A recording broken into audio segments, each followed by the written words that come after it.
There is one moment in the year when Christians around the world come together at the same hour, 3 p.m. on Good Friday, for the celebration of the Lord's Passion. This is one of the best attended liturgies in the Christian year, and it surprises and encourages me that people continue to come. It's a strange liturgy, focusing, it seems, on death. The liturgy has 3 parts. In the first part, after the entrance, is the liturgy of the Word, with the solemn reading of the Passion from St. John. The second part is the veneration of the cross, and in the third major part, people come forward to receive communion, the communion consecrated at the Mass of the evening Mass of the Lord's Supper the night before. But every year, without a doubt, the most significant moment in this Good Friday liturgy for me is when people come forward to venerate the cross. Of course, the veneration begins with the unveiling of the wood of the cross, with the priest singing, "This is the wood of the cross on which hung the Saviour of the world." The people respond, "Come, let us worship." Again the priest sings, "This is the wood of the cross on which hung the Saviour of the world." Again the people respond, "Come, let us worship." And for a third time, "This is the wood of the cross on which hung the Saviour of the world. Come, let us worship." And then people slowly, in procession, come forward. To watch this is very moving for me.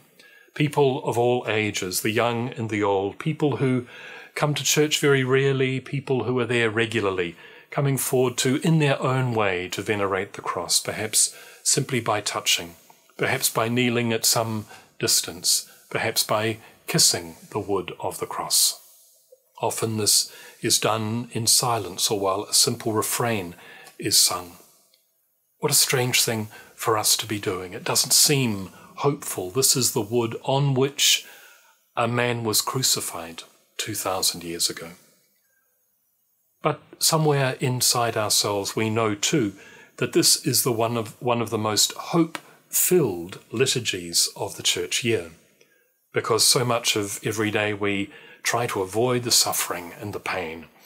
We try to anesthetize ourselves against it or to run from it. But here we are facing death, the death of a man who had done no wrong, the death of a man who came to bring life, the death of a man who was God with us. And this is a hopeful gathering and celebration for us, because after Jesus was taken down from the cross and then laid in the tomb, we wait for what we know to be the reality of resurrection. Not simply the resuscitation of a man as Lazarus was in the scriptures a couple of weeks ago.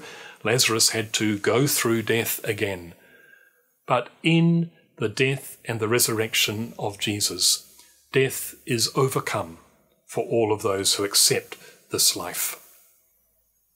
Somehow inside ourselves we know that the suffering, the struggle, the grief, the anxiety we have in our own lives, whatever that is the way that we are able to personally and actively participate in the suffering and the death of Christ, in the confidence that all who share in this suffering and this death will experience the fullness of his life, now and for eternity.